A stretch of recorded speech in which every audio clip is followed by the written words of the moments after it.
Hi guys, welcome to another video.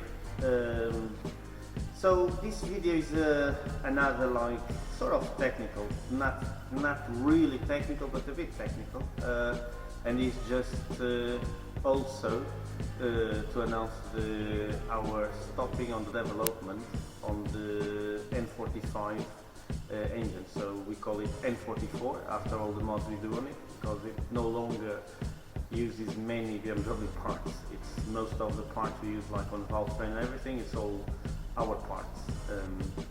Yeah, so we've had, for the guys that follow us for the longest, know the amount of work we have carried on the base car that was a 116i. Everyone knows the power they start with, and like how much we were doing with our blue car and everything. So from I would say a year ago, we stopped our blue car because we had a failure on little bolt that holds the tensioner guide on. So because it was on a very odd place, and you cannot really remove the front covers of the engines to get into it, we decided it was better to just build another block, as we've done. So the time went, and I started having new thoughts for it, and started thinking it's better to develop it better, try to have a better product and get more parts available. As like from a previous video of the car, I never expected to have as much engagement and people interested in having their cars tuned, like their 116s tuned. So I started doing a lot of development on the cylinder head, which is where the power is made. We developed our full valve train, cams, valves, valve springs, retainers, so it could cope with more serious tuning if required. And I gotta tell, we've come a really long way. It was a long journey. It took us quite a while to get to a point where we were happy. We had to we test the engine on the 1.6 displacement. We haven't tested already the new mods we have on a 2-liter displacement because we haven't built it, but we have studying the theory, doing the porting, more porting. We had a total of 7 different port designs for the intake and 3 different for the exhaust. So on the exhaust, it's a bit more simple, the amount of work you have to do and everything, and it doesn't require the same level of attention as like an intake port requires, because of the speed of the flow and everything.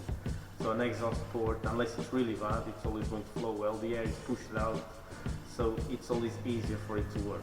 It's not, I'm not saying it doesn't need any work, no, I'm saying it doesn't need as much attention in order to perform well.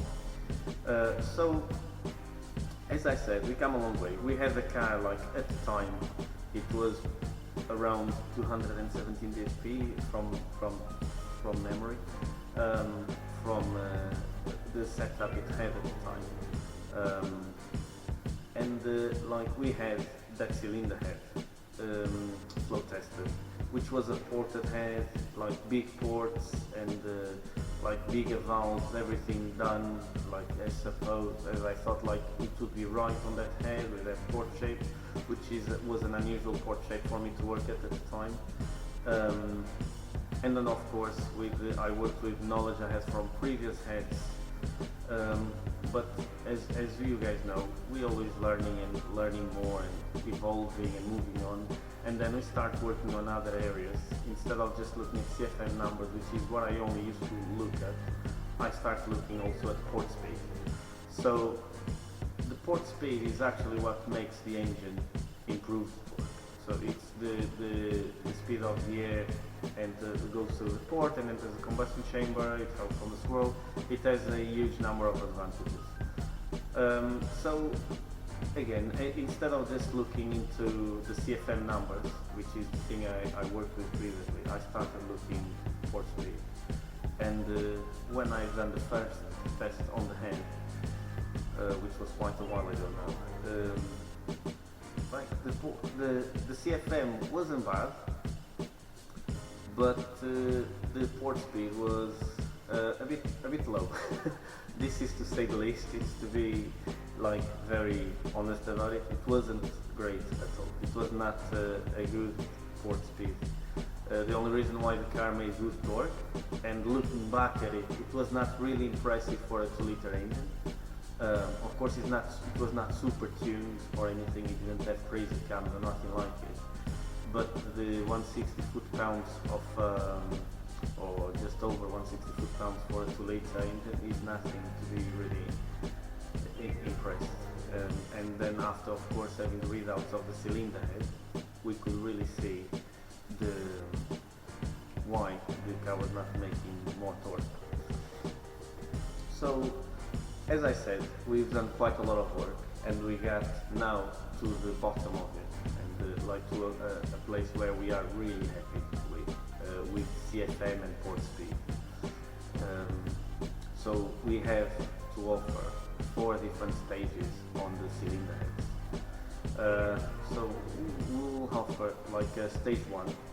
The stage 1 is just basically working on the worst parts that head has, which is on the valve seats. They are really bad from factory. The throat is really restrictive. So this is where the most work occurs. On the exhaust, on stage 1 we don't touch it. It doesn't really need a lot doing. Then we leave the exhaust for the stage 2. So the stage 2, we do the same work on the valve throat as we do on the stage 1, just to spend a bit more time working on the bowel area of the head to work on that gas speed. And we already tested a stage 2 head. Some of you follow our work, some of you might not follow. If you follow, you have seen it. We put it on at the time. And we have a car doing 120 foot-pounds of torque, which is 160 Nm on the head, a non-ported head. And then we bolted the head on. Of course, we had to readjust cam timing on the vanos to bring the most out of it. But we have done exactly the same procedure before on the standard non-ported head. And we brought the head from 120 foot-pounds to 132 foot-pounds, which is massive. And it was torquier everywhere. So as a result of that, we made more peak power. Obviously, we didn't make much more peak power because of the restrictions of the standard intake manifold. We found it quite restrictive now in terms of making power numbers. As it just starts dropping torque at the top, and like we know the head flows, so we have the same cam. We know it was the manifold really not letting it bring what it's supposed to bring, and we were really impressed because we had made more power at 800 less RPM. So we have the peak power, 800 less RPM, meant we lowered the rev limiter. The car didn't need to rev as high as it was revving before. We took 300 RPM off the rev limiter because the less you rev, the more reliable it's going to be. And this is the main cause why we decided that we were going to lower the rev limiter. So after having the car fully done, we went for a drive on it, and it's really noticeable the difference in torque. And what makes the stage 2 head so impressive on the torque is purely the port speed. This is like, the CFM numbers are of course much better than standard. In terms of flow, it flows 15% more than standard, and which is a very decent gain. But it's just the fact that has a better port speed on more crucial areas that really improves the car and the response. So this is what you're going to feel. You feel the car is a lot more responsive, and it just feels different to drive. The car will feel lighter. The thing is, you will not feel a massive jump in torque. The reason is because it's linear, the gain.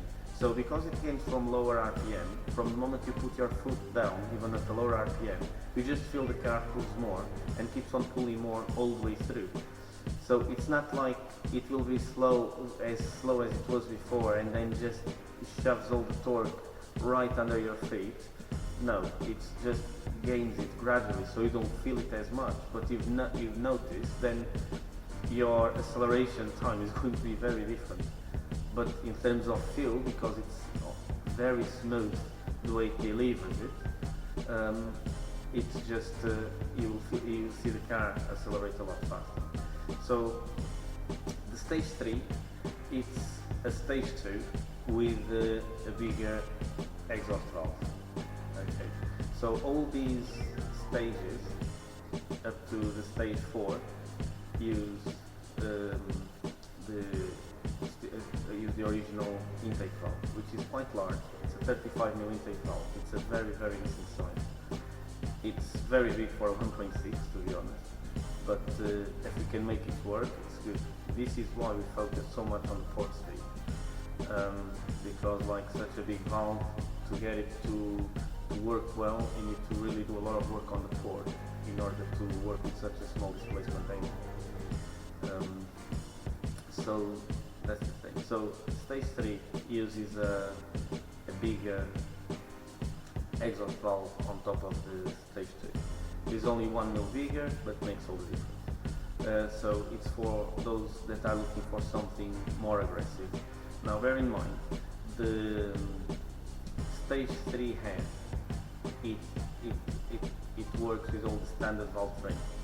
Okay, so you don't need to change cams, valves, anything. But the problem with these heads, you are limited on lift to 9.6 mil. So we cannot put any more lift than that. It will not work. Like there's no room to have more lift. And this is when it comes our stage 4, and then the last one, the stage 5 head. So the stage 4 head, it still is the 35mm intake valve, but it uses a completely different valve frame. It uses different valves, different springs, different retainers, different cams. It uses all our custom parts. So this was made to allow to have more lift. So on the stage 4, it allows you to go to 12 mil of lift already. And with the flow numbers we have, that allows you to have to already make some decent power. So also on the stage 4, the intake port is very different. It has quite a lot of work done on it, and it's a very good port for a 1.6 engine. It can be used as well on the 2-liter strokers we make. It will have great torque delivery. It's just a very good compromise in terms of valve size, port dimensions and speed. So I got the numbers here. So our stage 4 head, it like standard head flows to 112, which isn't bad, but it flows it on a lift that you will never be able to use on the standard valve frame. And the thing is, if you're going to upgrade the head to have all our valve frame installed, you might as well do some port work. So it's actually not really a game to just have more lift, because like you still have a poor port speed. So it goes, the stage 4, it goes to 261 CFM. So this is a 22% gain in CFM, which is quite big. Then we have the max port speed of the standard head. It's 202 feet per second. On this stage 4 head, it goes to 227. This is quite a gain on port speed. Average numbers are also very different. We got the standard one, average number is 162. The average port speed on the stage 4 is 187 feet per second. So this is what will help delivering that torque that we need to make the decent power number. After this, which is, I think, the best compromise on a cylinder head. Bear in mind, these heads, all of them, can use the standard intake manifold. Like, of course, you will be limiting the amount of power you can make because of the restrictions the standard intake manifold are, but it doesn't limit the torque you can make. So let's say if you put one of these heads on 1.6, I think on the slightly more compression ratio you should be able to reach 135 or maybe 140 foot-pounds, which is, I think it's a very, very good number for a 1.6. I'm not telling this is like you can definitely make 140, like it depends on other things you can have on the engine. But if we on the stage 2 have, we managed to do 132, 135 foot-pounds of torque shouldn't be a problem at all on it. So, and if other things are done on it, I believe you can reach the 140. We have at the moment a 1.6 engine built for rally, which has this spec head, but it also has our cams and everything, and we are expecting to make very close to the 140 foot-pounds of torque. Well, then the power will purely depend on how much RPM we can squeeze out of it.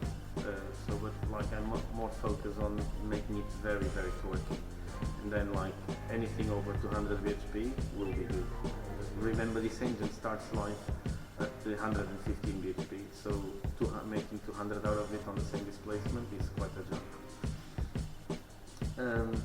Then after the stage 4 we got the stage 5. Now the stage 5 was something that I debated because I had a big port design head had quite good flow numbers,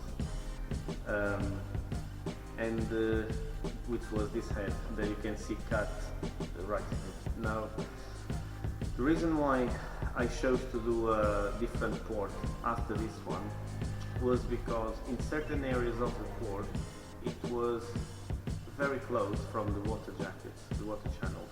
We have material there, but let's say like for some reason a very big increase on coolant pressure or something, I don't know, it could have gone wrong, and we don't want to have to think about problems like that. We would rather have a smaller port, flow a little bit less, but have something that is actually more reliable to use. You can bolt it on and you don't have to worry about it.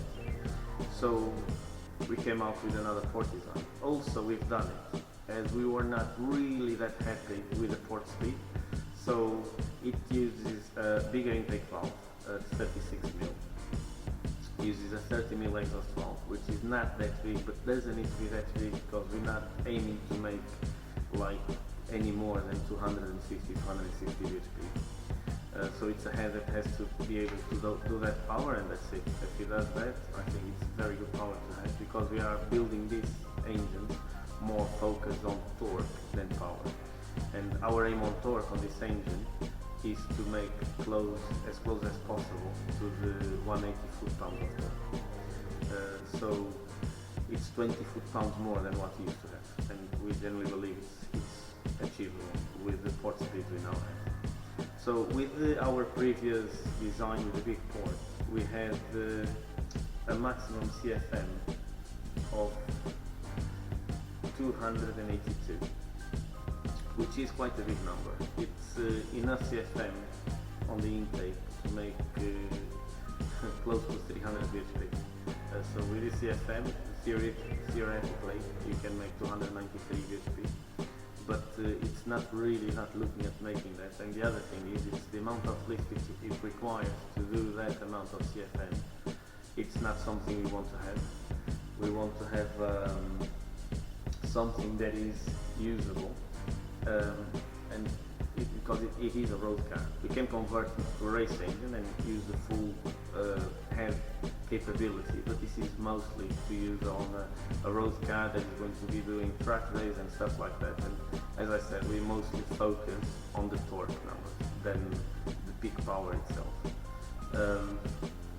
So this has the big port one has a maximum port speed of 250 which is not bad. It's already better than the standard one. But I wanted to see a higher number. The higher it is, the more torque you're going to make.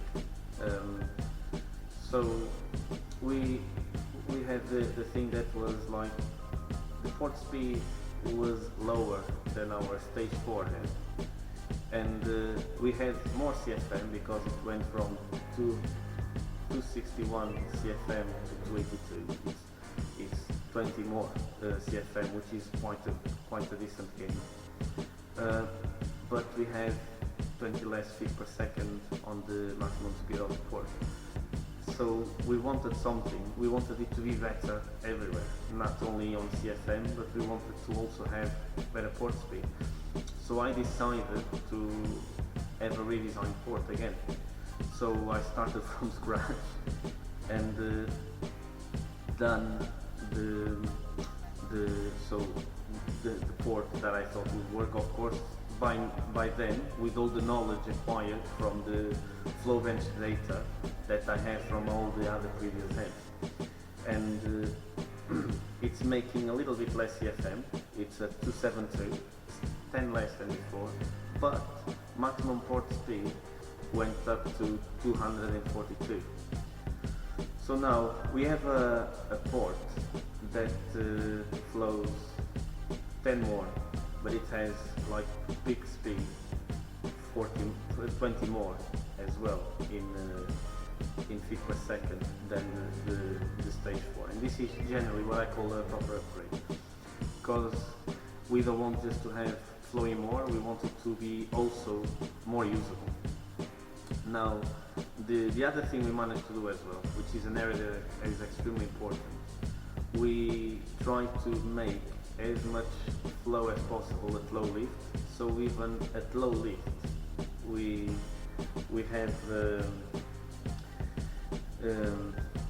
more CFM than what we have on the stage 4, and we have a few numbers here. So let's say let's talk 9.5 mil of lift or 375 south. We have on the stage 4 we have 207, stage 5 is 215. If you want to go less, at so 8.5 mil of lift, which is like the standard lift of the 116, and like in here is where like you on porting you sometimes lose when you port ahead. So this area, the lower area, it's where it's hard to get CFM up, but you gotta remember it's not all big numbers. You want to have the CFM all the way up. You don't want just to have less at the bottom and then more at the top, because then it doesn't mean you're actually going to make more power. It will flow more for sure, but you're not taking the full advantage out of the cam you might have. So, and if you put a cam that it doesn't have as much lift, then forget about it, you're not going to have any gain. And that's why like some people that port heads and don't take this into consideration, they don't see gains after porting ahead, because like it might not be gaining anything up to that number.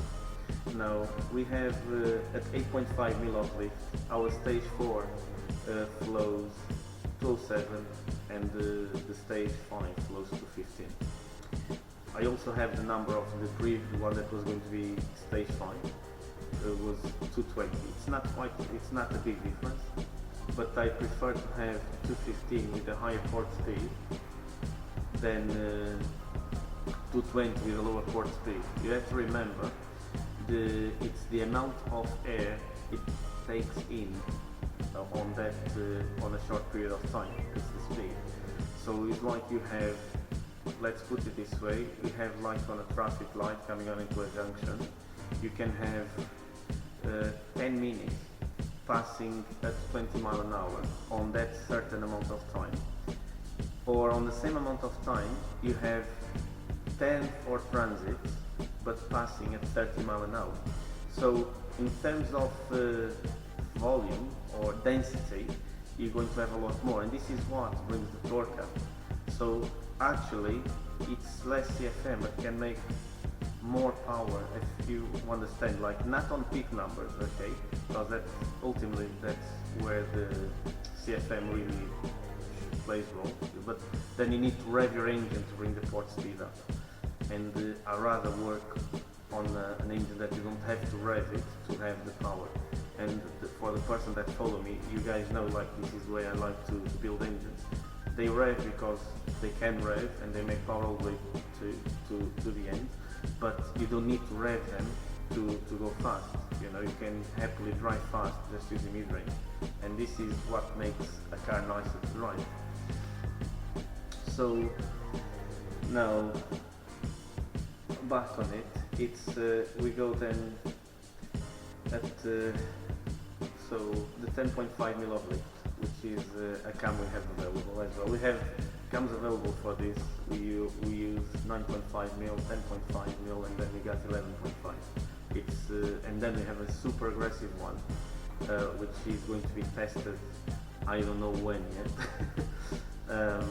but I might have to do another head for it. That they have 13mm of lift. That's for.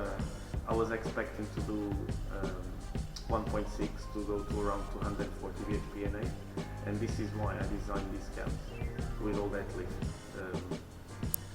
So we could actually make something really crazy, but I gotta still rethink about that idea and just make something that is actually usable instead of something that's rev like crazy and just is that impressive, but it's not really, well, how do I put it, it's not something you can use or drive. It can be used as a race engine on circuits, but nothing else. So overall, now we got the most important on it, which is the head is all done.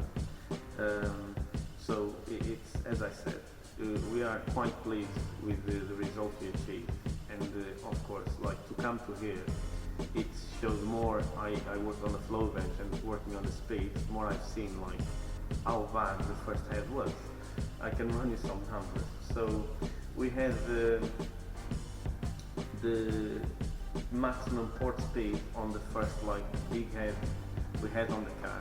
It was 160 feet per second, the maximum speed. You gotta look that the head that came to replace that one now has 242 feet per second. Like, if you work your maths, you see this is a massive gain in port speed. And the other thing is it has a smaller port.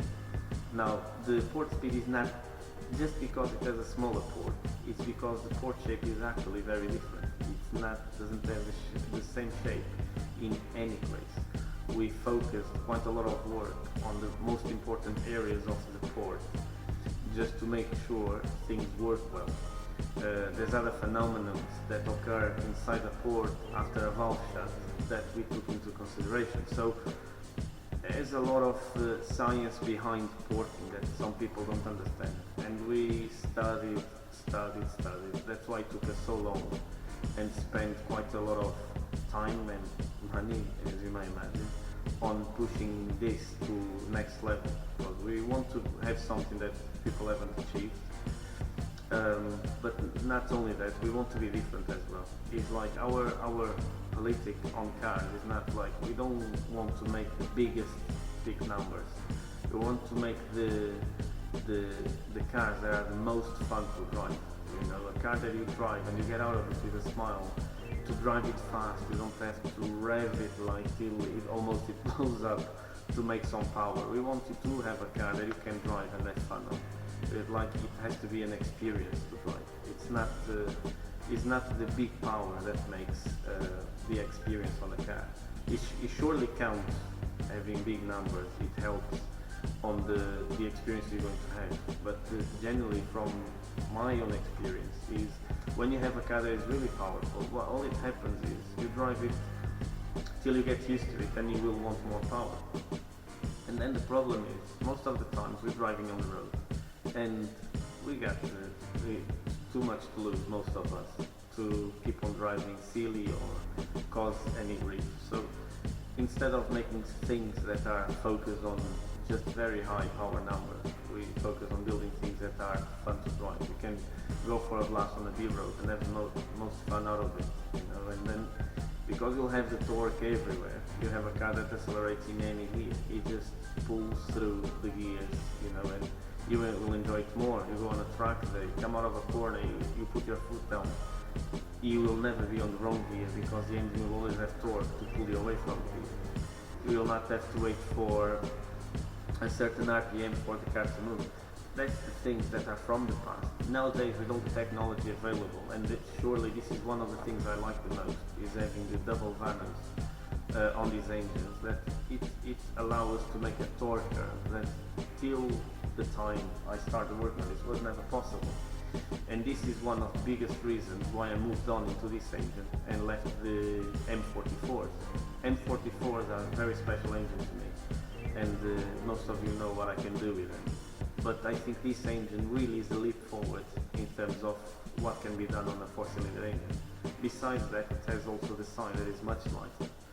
And as you know, dynamically, less weight over the front, it's going to be an improvement.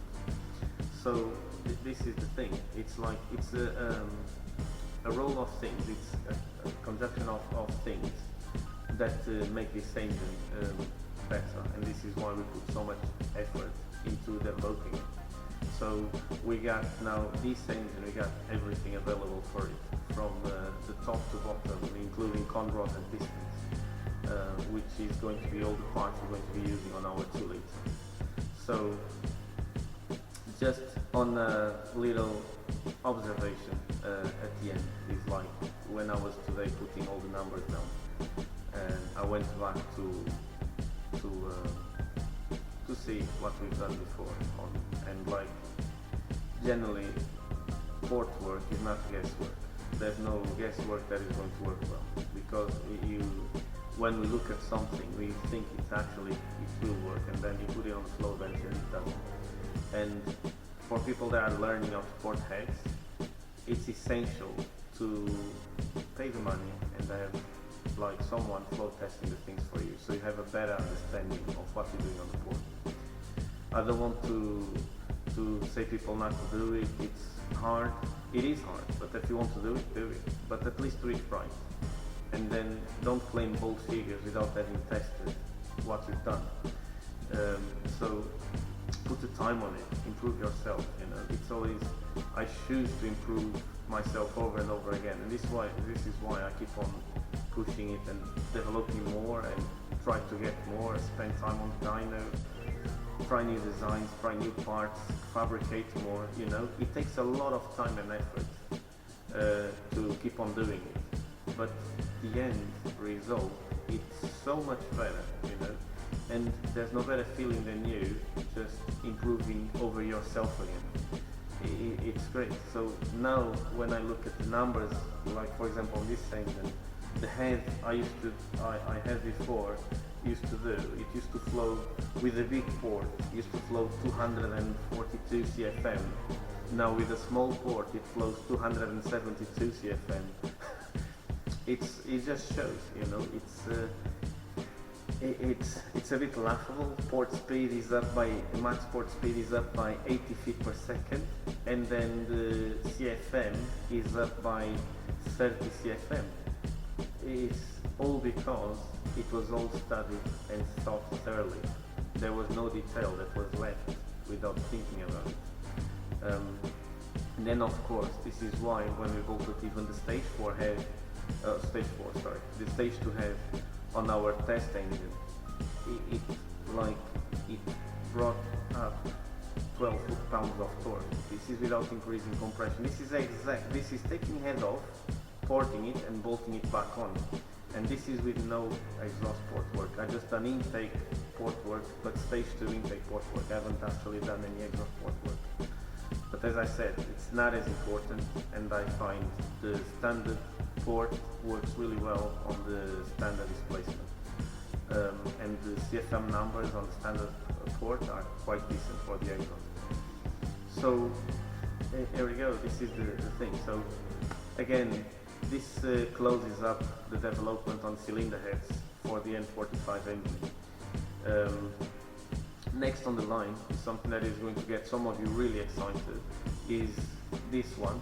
We're going to be developing the full engine for this as well, as we've done all the development for the 116, we're going to do for this. This has a N52 V30 engine, so it's the straight 6 3 litre magnesium block that 330s have, the Z4 3 litre SI 130. So this is our next on the development.